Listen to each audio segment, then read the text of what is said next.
Welcome to the Metta Hour with Sharon Salzberg, where Buddhist wisdom meets everyday life. This podcast is brought to you by the Be Here Now Network and features interviews with the top leaders, teachers, and thinkers of the mindfulness movement and beyond. For more information, visit BeHereNowNetwork.com/Sharon. Hi, I'm Sharon Salzberg, and today I'm in conversation with my friend and colleague, Tara Brach, PhD, so I guess one should say Dr. Brach. Tara has been practicing and teaching meditation since 1975, as well as leading workshops and meditation retreats at centers throughout North America and Europe. She has a PhD in clinical psychology, is the founder of the Insight Meditation Community of Washington, and is the author of several beloved books, Radical Acceptance, True Refuge, and Radical Compassion. Her most recent book, Trusting the Gold, Uncovering Your Natural Goodness, has just been released by Sounds True in June of 2021. Welcome back to the podcast, Tara. Oh, I'm so glad to be with you. And by the way, if you called me Dr. Brock, I wouldn't know who you were talking to. All right. Now we know. Well, thank you really so much for being here. It's always a delight to spend time with you, even though these days it's virtual. Where are you right now? Are you home? Yeah, I'm in Great Falls, Virginia, where I've pretty much been consistently for, like many people, a long time. Yeah. It has been a long time, isn't it? Yeah, and you're in Barrie, I'm yeah? in Barrie, Massachusetts. Yeah. Still, it's kind of incredible. It's very funny. I'm thinking, in the beginning, time went kind of more normally or slowly. Now, all of a sudden, like it went by in a rush, and it's just been a year or more. Yeah, but you haven't been up there in a consistent way, so you've actually watched the seasons in Barrie now. Yeah, I have. It's like, all right. So Yeah. congratulations on your new book, which is absolutely gorgeous. And for anyone who hasn't seen it, it's a little bit different of a book project than your previous releases. It's an illustrated book. It's, I think, what in the trade is known as a gift book, and it would make a wonderful gift. And you created it with the visual artist Vicky Alvarez. So tell me how this project came to be. Yeah. So over many, many years, people would ask me for like a favorite quote or a story, a personal story. So I started collecting the ones that I knew touched people. And of course, I had help from my little team down here. And I became increasingly aware like that there's this core theme that as presence grows, we have a deepening trust in who we are and really in reality. And that this trust is really the gift of the path. It lets us relax, our hearts, the armoring around our hearts. And so we get to love without holding back. We get to live more spontaneously. So I initially, envisioned it as a very simple book. And usually books, you start thinking them as a certain thing and then they grow and get to be a monstrosity. Didn't actually happen. It stayed simple. So I'm That's so nice. grateful. Yeah. Like there's not these long chapters that build. It's really simple and, dedicated to helping us cultivate that trust in goodness. And boy, the illustrations, and it is a gift book. I was so fortunate. I'm publishing with Sounds True, and they're friends and they're great. And we were so blessed to find Vicky, and I'm just touched by the beauty of her work. It really, the images convey the spirit of the teaching. So I feel like we really lucked out on that. Well, as you and I have had kind of the occasional email exchange and so on, I've seen like the second book I wrote was called The Heart as Wide as the World, and it was kind of a collection of stories. And what I discovered was that, I thought it was going to be much easier because it was not a succession of chapters, all of which had to build on one another. But in fact, it was quite difficult. And so I'm just praising the rigor of having that particular form. We can say simple, but as I said, it's almost like writing poetry. It's like every line, every word has to count. It has to mean something. You can't like have a bad paragraph that you're kind of tucking in there, and making up for it Absolutely. later. Yeah, it's Yeah, not no, easy. it's a real immersion. Each one's an immersion, like a good short story is the same way. There's an amazing art to it. And yet there was something that it was just a fresh way of being creative that I didn't feel hitched to some sort of a left brain logical sequence of things as much as a real deeper dive into each piece. It was fun. I enjoyed writing it. That's great. And I think the illustrations are like that as well. It's almost dreamlike and yet very present and real. Yeah, you're naming it beautifully. Yeah. So let's talk about basic goodness, that controversial topic. Yeah. It's something certainly that exists within the Buddhist tradition. It's very different than in the West, where one might think of original sin. Sokni Rinpoche, who's a Tibetan teacher, once described it in a class as basic okayness. I don't know if that's because he knew he was talking to, and we couldn't bring ourselves to quite get to basic goodness. So, how are you defining basic goodness? Yeah.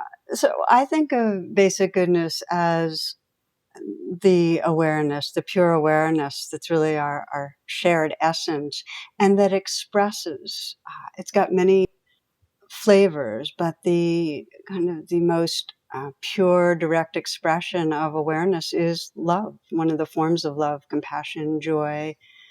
It also, basic goodness expresses as creativity and as wisdom, as wonder, awe. So these are facets that the more we wake up, the more our basic goodness shines through us and the more we can see it in others. And what I found over time is I started talking about it as the gold, and that came from a story that's a true story. Many of you listening are familiar.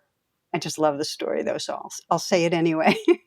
Which is that in Thailand there was this enormous clay Buddha, and it wasn't beautiful statue, but it was really loved, and it had survived over centuries, through storms and battles and different rulers.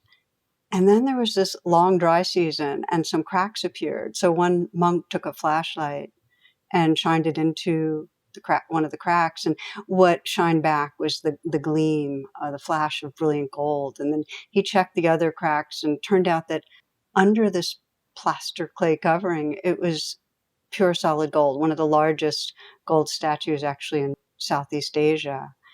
And what's interesting is that the monks say that the statue was covered to protect it during tumultuous times, and historians confirm this. But it's much in the same way that we cover over our innate goodness and innocence and purity as we move through a difficult world. So we incarnate, and there's all sorts of challenges, and we develop these strategies to control things or defend or aggress or promote or whatever it is.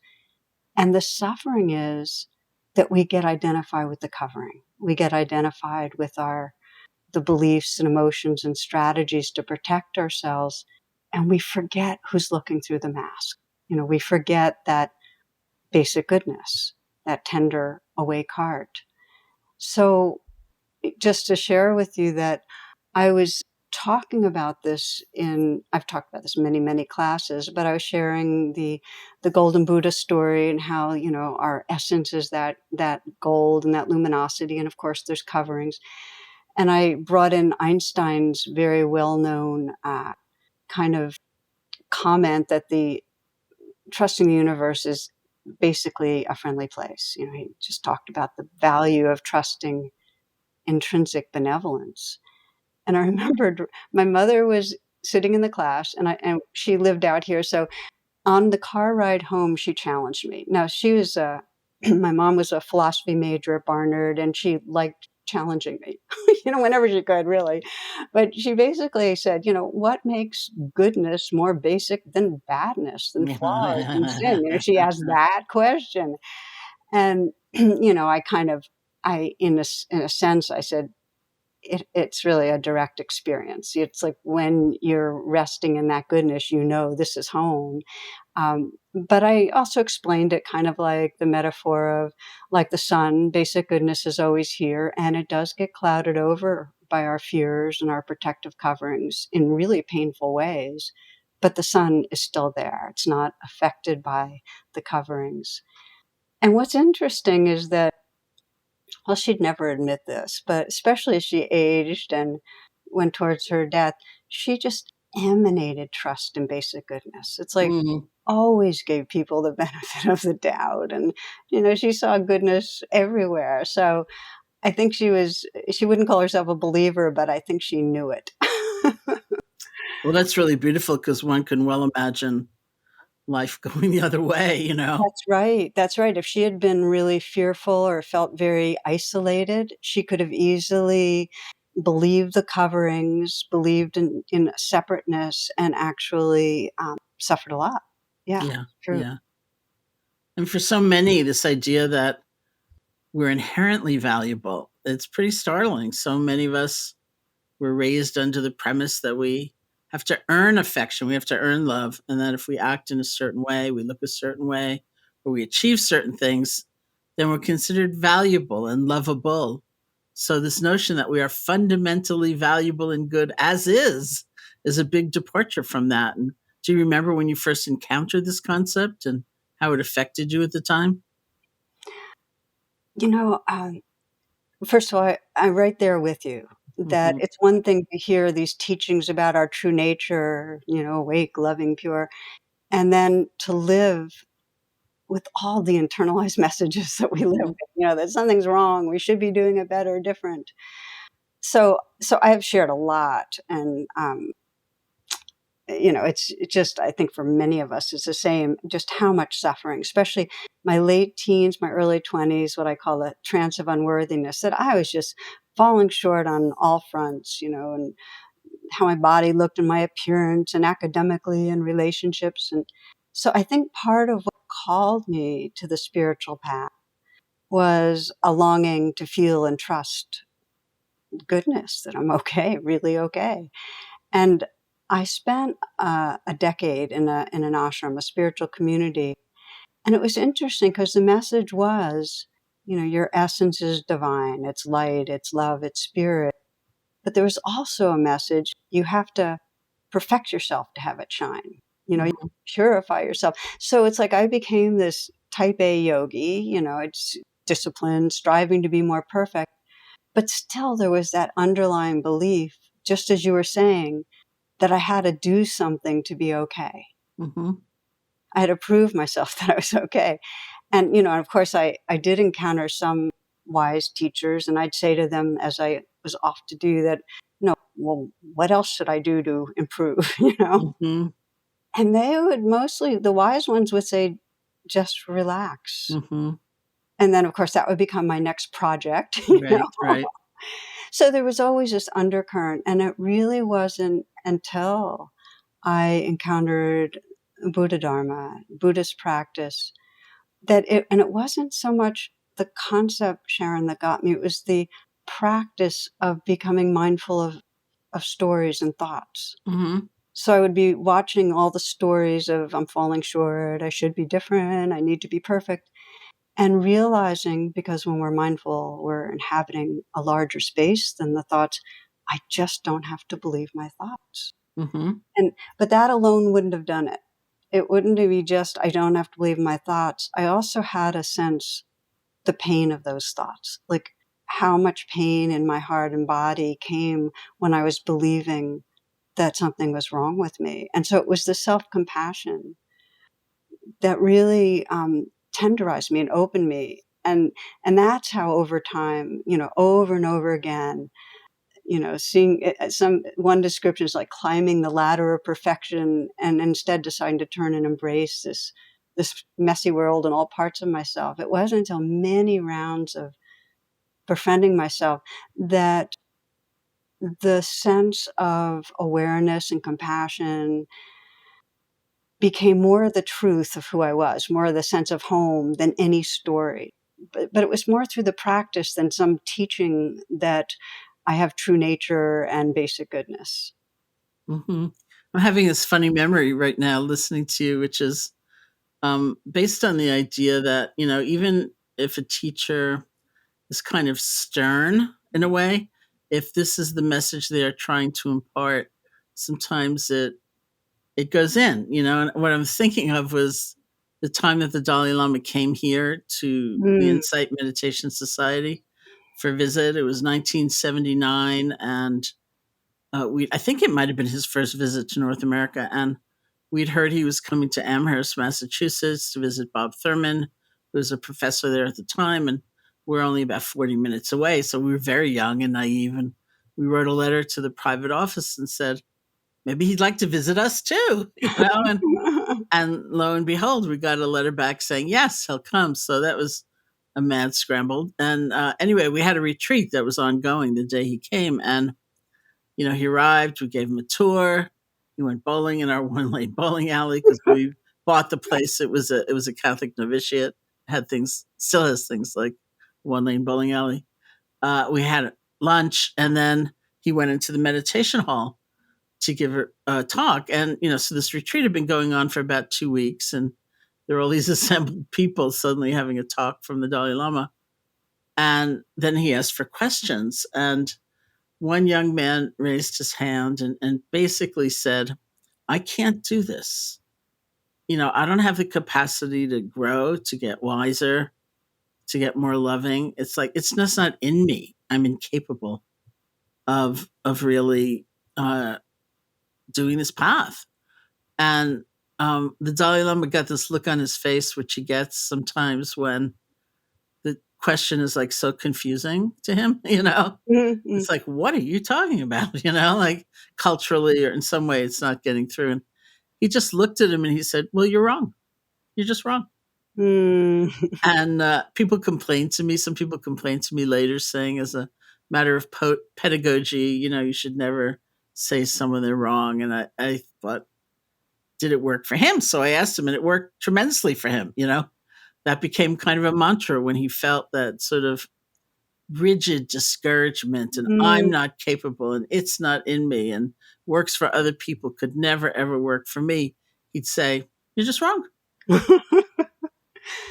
It's a beautiful story. And first of all, it speaks to how different ways that we experience, how different we are in what we experience. But one thing that really occurs to me as you share that is that if someone really trusts in basic goodness, if they really can see it, if it's such a truth for them, that's contagious. And there's a contagion with the Dalai Lama. He kind of beams it. So even if his words might have sounded like cutting in some way, his trust, I think, got communicated. It really got transferred. And that's a gift. That's a real transmission when that happens. I completely agree. And somebody once said to me, just like a friend, do you believe in that seed? I mean, we make the distinction between that capacity, that potential, and the full flowering of it.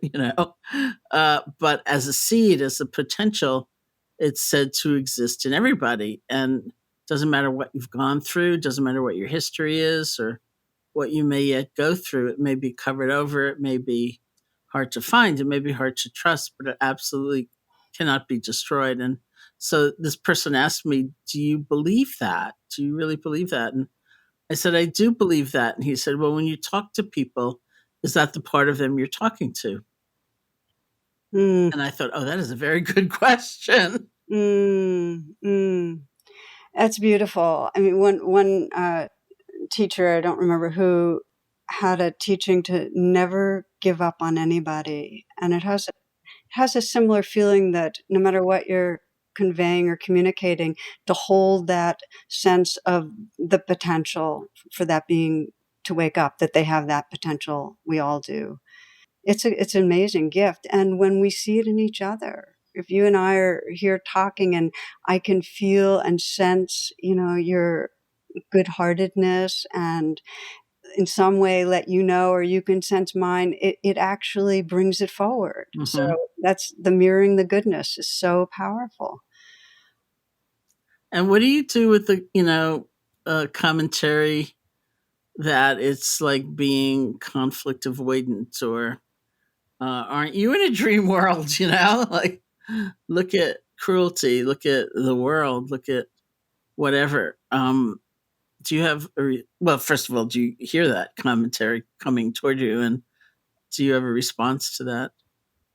Absolutely, it comes for sure, and we need to recognize and be open to all of what's here. So if you think of it like waves in an ocean, yeah, there's conditioned waves of that can be very harmful Hmm. and very hurtful, and we need to be aware of them and know how to work with them, and not to forget they're part of the ocean. Not to forget that they are made of the same substance of earth and stars and and aliveness and awareness as everything else. It's just a conditioned temporary form. So it's really a both end. And if we're afraid of the conditioned world, we actually have a very dry and thin sense of what we're trusting in terms of the gold.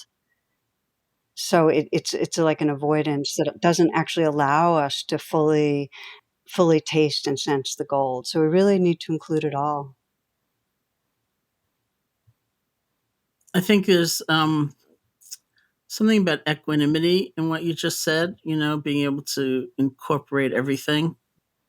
And it's like the yin yang symbol with the dark and the light, and the light and the dark. And when we sort of come down on the side of the human pettiness and cruelty, and it's something we need to acknowledge and open to in ourselves as well. And yet, if that's all that we see, it's just all hopeless. And if we only see kind of the brightness and the potential, and we can't recognize the genuine pain that we're just kind of floating somewhere, or we're Exactly. somewhere else. Yeah, sometimes I think of it in psychological terms that either we're dissociated or over associated and identified. And equanimity actually honors and recognizes the changing flow and senses the larger field that everything belongs to. What does over associated look like? Identified. It Uh-huh. means that we're so paying attention to the waves and the reactivity and Hmm. what's wrong in the darkness that it's basically defining our identity.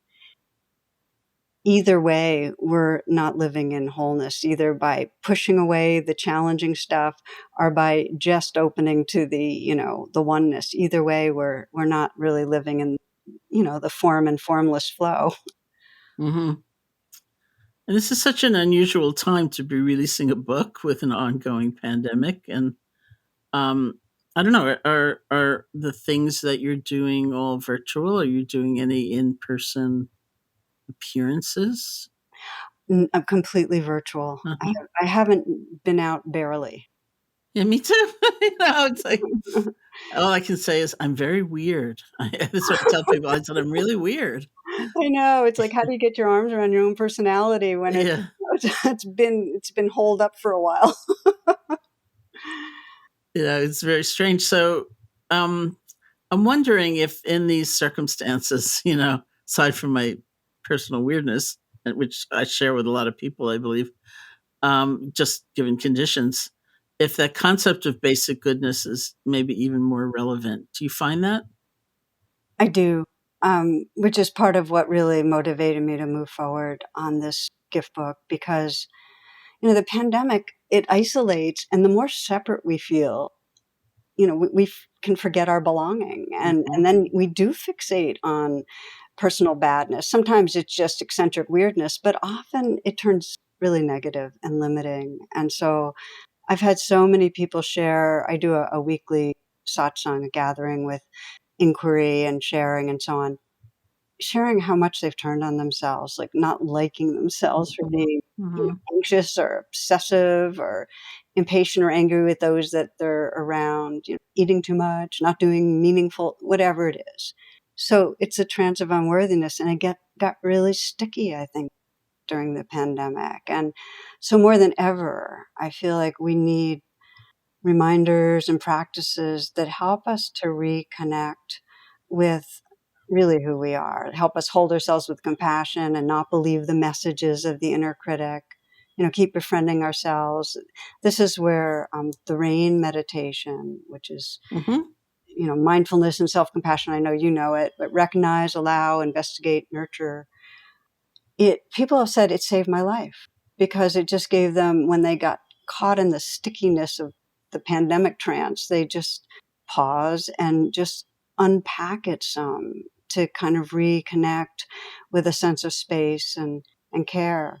So that's the individual level. But I also feel like it's a crucial time on a societal level to talk about trusting basic goodness. And this is where, in a way, it's maybe the most radical thing we can do, because we have such a traumatized society. And I know you and I have been talking about this a lot in our different domains, but there's so much distrust. I mean, Yeah.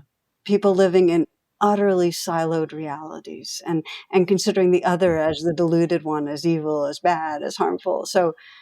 So many have shared over this last year, and you've probably encountered the same thing, that they feel so much anger towards those with different political views. The person, my sister-in-law, or my this or that at work, and it's really hard to see the gold, to trust goodness in someone when we feel they're causing harm. Their beliefs cause harm. They become, I call it unreal other.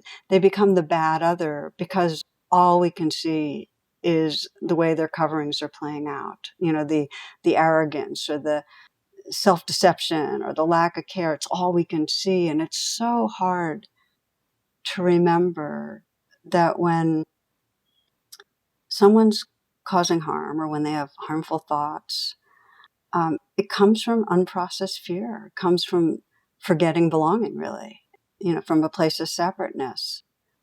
And like, if we imagine that person as really feeling happy and loved and peaceful, it's much easier to see the basic goodness, that they're like us. If a child's hurting, they'd have the impulse to reach out, or if it's a beautiful sunset, they'd feel wonder. So it's challenging, and it feels so important, Sharon, that when it's this polarized and there's this much distrust, that those that can make it a real intentional practice to see past the mask and to see the fear and see what's behind, see the being behind there. So it's become one of my most ongoing practices, because I get so caught. I have a lot of passion around what's happening in the world. I care a lot. And so when I lock in if I'm reading the news, let's say, and I, like, every day this happens actually, that I, in some way, somebody is being referred to, and I realize okay, this has become the enemy in my mind. I try to pause, because I know I'm then just being part of the whole energies of anger and hatred. And if I can pause, I can find underneath my anger, there's fear, my own fear. It's a powerless feeling. Other people are going to get hurt. More hurt's going to happen. And then underneath that, I can feel the sorrow and the grief about that. And if I keep staying, then I come down to this place of just caring, And if I can come back to that, to the kind of more pure, the gold within me, I can see others more truly, that they're living from their covering. They're imprisoned by, energies that really live through all of us. And I can remember our belonging.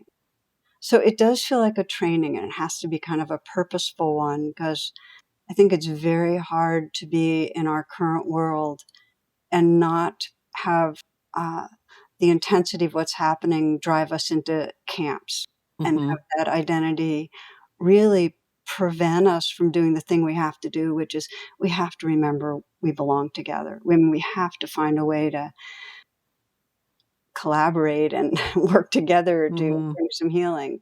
So anyway, I'm interested in how that is for you, because it seems so dramatic right now. Yeah, I mean, first I wondered if you wanted to go through in just a slightly more detailed form the rain exercise, because maybe not everyone is so familiar with it. And what came to my mind was, like you doing so much teaching in this period, I've also seen the waves of, while everyone is different, there are some communal collective experiences that seem to happen. Like we went through, tremendous anxiety, and then grief and loss and anger and, exhaustion, and now languishing, to quote Adam Grant. Mm. And something that I have been hearing a lot more lately, for a long time, I heard just what you're describing. I'm so filled with anger. I can't believe my mind. I can't stand this toxicity anymore. I just think of these politicians, and I'm filled with hatred. And more, what I'm hearing now is my sister-in-law, to use your example. My sister-in-law said these vile things about me on Facebook, Mm. and people are experiencing themselves as the recipient of othering, and not as would always perhaps have been the case because of race or gender identification, but just because of political belief. And not only political, wearing masks, taking vaccines, whatever it Mhm. is. and Mhm. and so people are also struggling with, how do I deal with the energy coming at me, that's so painful and so rancorous. Yeah, yeah. I definitely am hearing that same thing, that it's really, it's war. Yeah. It's like in the um what's it called? The documentary, The Social Dilemma, the one Hmm. at one kind of the key point was somebody said civil war. It's like, it's really painful, and it's coming in all directions. So it's not only me judging that person, it's feeling really condemned, and the venom of it. Very, very painful. So if we just walked through rain in relationship to that, Hmm. if, as you're listening, whoever, has a sense of where they're either feeling judged or judging, and it's got a lot of pain to it. Hmm. Your feeling of anger or hatred or distrust towards another, or feeling really wounded and threatened by someone, then the R of rain is to recognize the most predominant experience you're having inside you. So it may be that you're recognizing anger, or you're recognizing hurt, or you're recognizing fear. But just to mentally whisper it, it really helps to just name it. And then the A of rain, allow, means let it be there, not to try to fix it or get away. Just allow it to be there for now. And I sometimes actually say this belongs, because it's like a wave in the ocean. It's here right now. It's an acknowledgement of reality. And then the eye of rain, investigate. It's not conceptual investigation. It's actually a deepening inquiry into, what's this like in my body?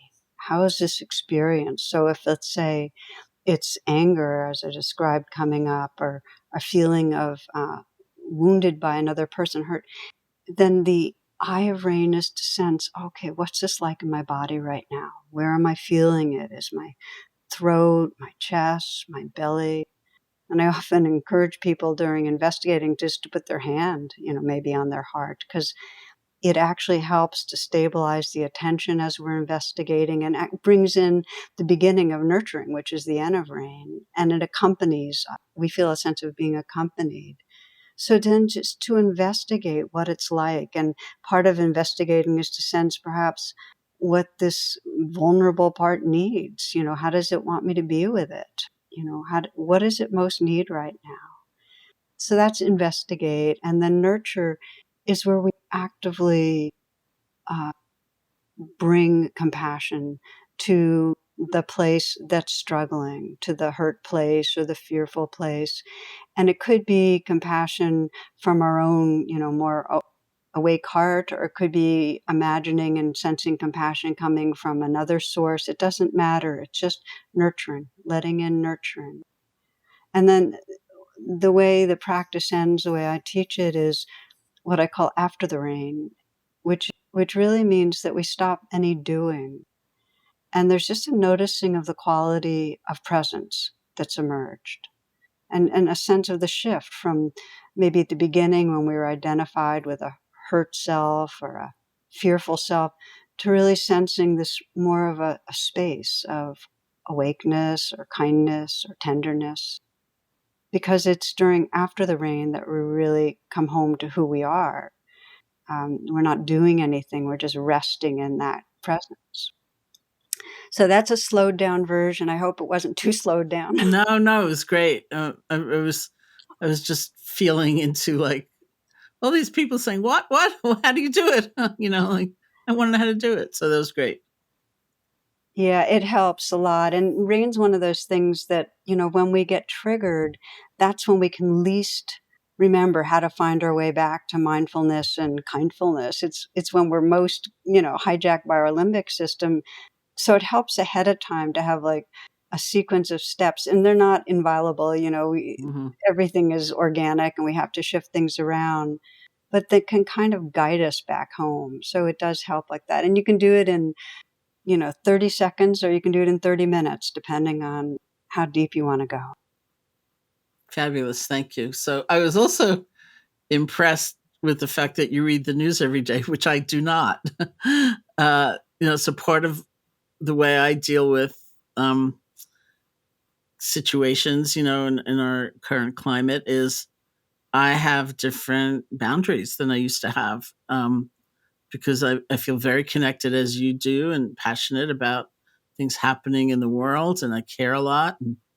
And I think it was you actually who recommended me to a New York Times journalist who was doing an article on doom scrolling, Mm-hmm. and I didn't even know what the word meant. When I was talking to him and he explained that it's doom scrolling. You pick up your device, for example, and you just keep reading and reading and reading and reading Mm-hmm. some desperately terrible situation, and the irony of it is that it's basically the same story again and again and again and again. And I, as he was explaining it, I thought, oh, I do that, and it takes a really conscious effort to realize that's too much.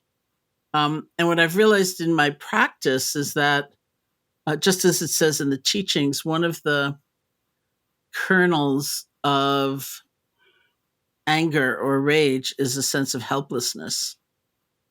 And this is not about a problem of feeling anger because, as you say, we feel what we feel. That's just how it is. But when we are overcome by things like anger and it's chronic and it's, becomes resentment and it's taken over our lives, that's not a good state. And it's very self-destructive. And so if I sit with the anger as one does in mindfulness and sees the layers, the sadness, the fear, whatever else may be there, I virtually always come to a sense of helplessness that's right at the core of it. And when I get there, I know that I need to channel some of that energy and do something, even if it feels like the most meager act. It's not going to make the world the perfect place by any means, but it's reaching out to one person, or it's doing something, even if it seems very small. And that's basically how I deal with it. In the beginning of the pandemic, there was also, because nobody knew how long those of us who've been more in isolation would be in isolation. I came up to Barry, honestly thinking it was going to be for 2 weeks in March of 2020. And it's been so much in these months, in more than a year, and realizing that even in these very constrained and odd circumstances, people are finding a way to do that one small action to help one another, and whether it's reaching out to a neighbor or something like that. And it makes a big difference because you're not just kind of drowning in that energy, but you're actually utilizing it in some way. And that's been very important. Anyway, so I had this whole conversation with the journalist about doom scrolling. And then when the article came out, I noticed you were not in there and I was in there. And then I thought, I wonder if she recommended me because she doesn't do it and I do it. And she knows I do it. And is that how I ended up in the New York Times? So. Oh, that's so funny. No, actually, it had nothing to do with that. It was just that I was too busy and you Mm-hmm. seem like a good person. But I want to say, I love what you're naming. Two different things I want to comment on because I'm really taking it in, Sharon. And one is that there's no question that when we feel trapped and powerless, that the healing is in taking some action in some way. And that's really true for healing trauma, that the healing for trauma is powerlessness. If we can just in some way act, we start recollecting and re-arriving where we have some resources. And it actually helps the world. So just like you say, it could be a kind email to someone, or it could be that we donate something, or it could be helping out a friend. It doesn't matter, just acting. And the other piece is we have to have a news diet. And when I say I don't read the news every day, I usually listen each day to certain podcasts, but I've learned not to listen to some podcasts that I might agree with the views, but are just going to hype me up. Mm-hmm. So it's more things that I vary it to where there's interest and so on. But it's very easy for someone in my world or circles or on email to send something that triggers off that sense of unreal other and bad Mm-hmm. other. So that's when I try to pause and undo that. But I'm really with you that in general, learning how to get offline for chunks of time saves our Mm-hmm. soul. And especially the fire hose of news, which is meant to aggravate and get us really upset. That's fantastic. I wonder if you can speak a little bit about something that is in your book about the second arrow and resisting demons, which may be relevant here. Yeah, well, again, we're in such a, stressful time for so many that there's all sorts of super difficult emotions that come up. And when they come up, that's considered the first arrow would be the whatever pain arises. But the second arrow that the Buddha described is where we then add on, I'm bad, it's my fault, this shouldn't be, in other words, we add on more blame. And well, just by way of example, this morning I was working with someone who went through a period at work of real emotional abuse and fear and hurt. And so she was miserable. And the second arrow is I'm weak for getting so caught in these reactive feelings. Like something's really wrong with me that I'm reacting this way. And if we can just realize we're shooting the second arrow, that things are hard, and then we're adding on, and it's my fault, I'm bad, that's part of waking up out of the trance. Uh, and the second piece is when something comes up, the most direct pathway to freeing ourselves, because blame is a way of resisting, actually. If I blame myself, I'm not actually feeling the raw feeling. I'm now blaming myself. I'm second arrowing, is to open directly without any pushing away, without numbing ourselves, distracting ourselves to really what's there. And I share a story that's very, very well known, and I just love it, is of the Tibetan yogi Milarepa, because he spent years in a mountain cave, and so he's regularly visited by all the demons of his mind, and they actually appear as real demons. And when they appear, he sings out, it's wonderful you came today. You should come again tomorrow. We should converse. He invites them to tea. Well, so he learns over the years that basically to experience freedom, to really trust reality, we need to directly, open to the demons, wakefully, just as they are. And in one story, this is the kind of peak of the drama for him, the cave fills with demons and he brings a full presence to them, but they all vanish but one that's really like a core difficult place, and he makes this move where he puts his head in the demon's mouth. And it was that level of surrender when that demon disappeared and all that remained was the brilliance of pure awareness, basic goodness. So the reason I love this, because the teaching is simply, when resistance is gone, the demons are gone. And for this woman I mentioned that I just talked to this morning, when she reconnected to that time, it was a couple of years ago, of real emotional pain that she was still carrying the blame for, and instead open to how hard it was then, what that place in her, that vulnerable place, was feeling without any resistance.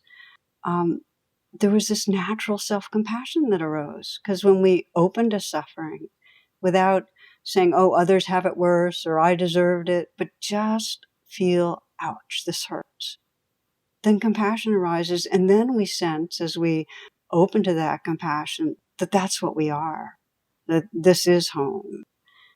No resistance, no demons. So I love that phrase, when the resistance is gone, the demons are gone, because it's so true. It's beautiful. I'm sorry that we have to stop talking. It's just been wonderful. I mean, maybe just one last question, and then I can ask you to lead us in a meditation, because this is a time, certainly many people have lived working every day in this last year and more, and performing all those essential services, and they are essential, or lived in extended family situations. Others, quite isolated. And I remember I'm teaching online, because I read the chats. I'm like an inveterate chat reader, and people writing in things about their loneliness, and about, somebody wrote and said, I'm a resident in a nursing home. I haven't had a visitor in a year. And even, people who have felt very, very connected online or through other means, it's, in general, it's another step that's happening now or soon, as many people emerge back into a more social kind of situation. And when I say I'm weird, I really think I'm weird. Like, I had a pot of one, really, which was Joseph Goldstein, who then went on intensive retreat. So it was like, bye, Joseph. Um, Oh, and yet, I've been very connected through electronic means and so on, and yet now, I'm actually gonna leave this property and, do things and be with other people, and it's kind of strange. I wonder if you have any advice for people like me. well, it's for me too. I mean, introverts, secretly delighted in the excuse to not have to go out and do much Yeah, hanging yeah, out. So, and not have to get dressed the lower yeah, half of our yeah. body. So it's been really, there's been a lot of, yeah, so it is a deal. It's really a strange, unusual thing to get, go from our withdrawal and back into in-person contact. So one of the things, and what I really get is,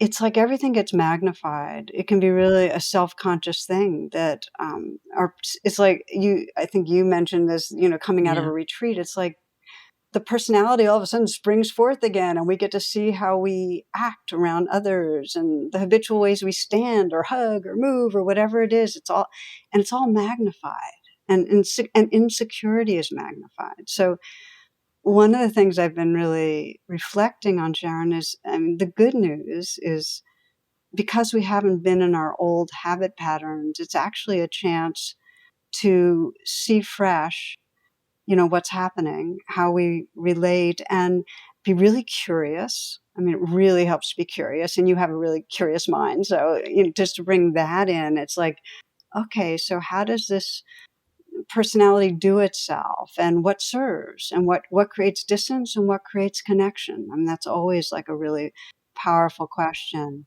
What helps to create more understanding? What ways do I defend?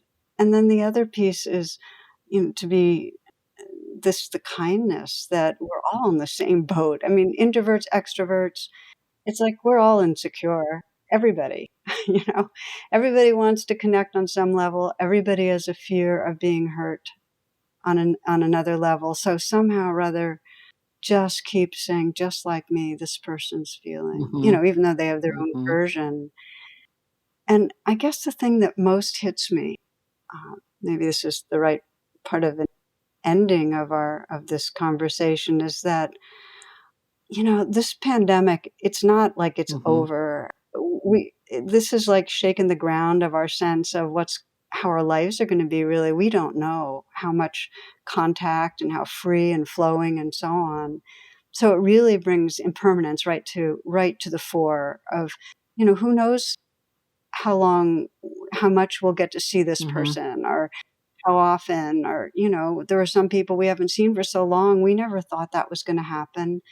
How would we have been with that person if we knew? It's like, if you were at the end of your life looking back, how would you be with these people? And I think it gives us a chance to deepen our aspiration in a real living way towards being real and open-hearted uh, with each other. So it's actually uncomfortable and good opportunity for loving more. Beautiful. Yeah. Thank you so much. So, do you want to lead us in a meditation? I would be delighted. I'd be delighted. And so, wherever you are, to make any adjustments so that you've got a posture that feels relaxed, that you're awake and at ease. You may take a few full breaths as a way to gather attention.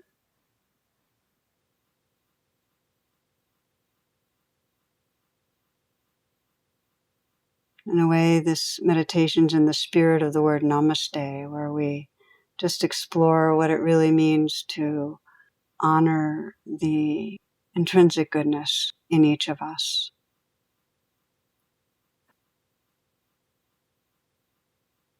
And a simple way to start that we often do with the loving kindness practice is to begin with someone who is easy, where the caring flows easily, and just bring them to mind. So it's not a complicated relationship.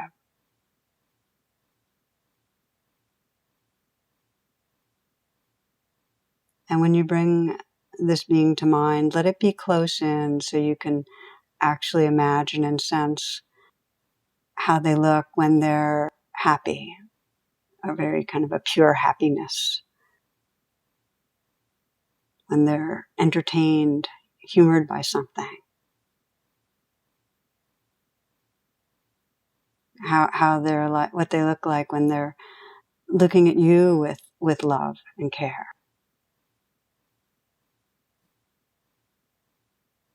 And just sense what you appreciate. Sense the qualities of heart and awareness that you appreciate.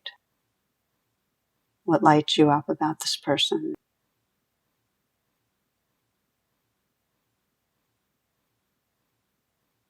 You might even, as you're sensing it, just mentally whisper, thank you.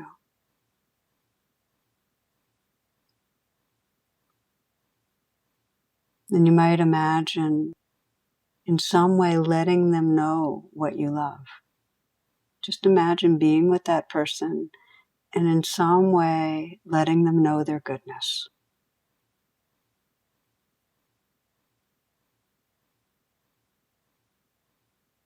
And what it's like for them to hear that.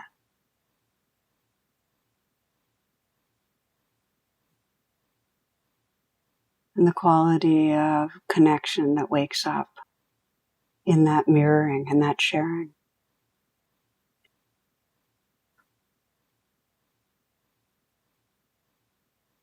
And then bringing attention to your own heart right now, and just notice what you notice, the glow, the tenderness, the goodness of caring. How your own being is when you're feeling belonging and love.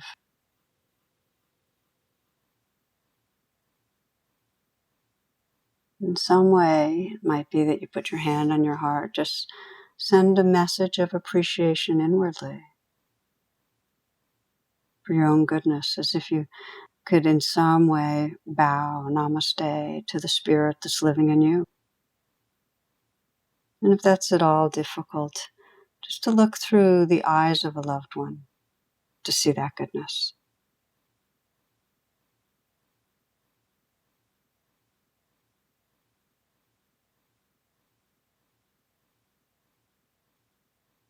And you might widen the circles, bringing to mind someone that you don't know as well, someone you perhaps encounter regularly enough. Not difficult, but not someone you know well.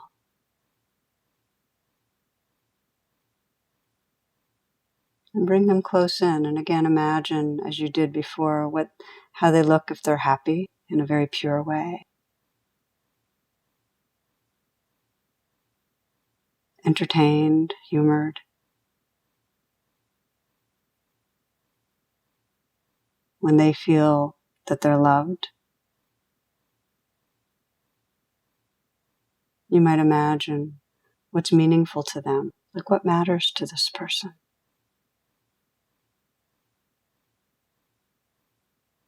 And what they love.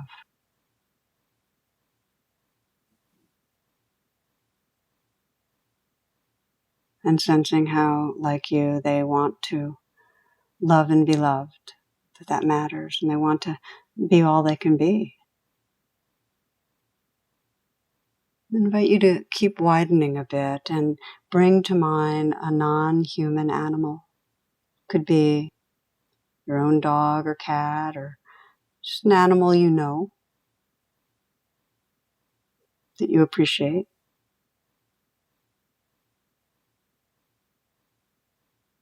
And sense the life force and sentience there. That same aliveness and light that connects us all, that lives through us all. Again, sensing that namaste, just honoring that. And you might continue to extend by sensing a tree or a plant near you, outside. And again, that same life force, that universal consciousness living through these different forms. Namaste and namaste. Feeling the sacredness of aliveness of life that lives through us all. In closing by feeling your heart's aspiration to remember goodness, to be a mirror of goodness, to express goodness, loving awareness, to live from that in your moments.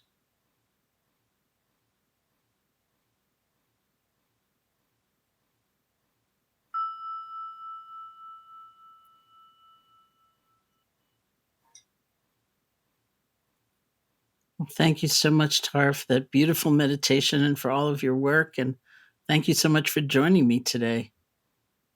Oh my gosh, Sharon, we could I know, go on and and on. someday we must. Total pleasure. We really must.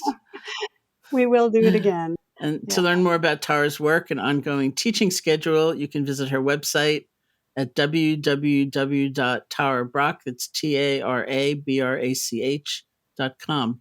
And I highly recommend getting yourself a copy of her brand new book, Trusting the Gold, available in hardcover, ebook, and audiobook formats wherever books are sold.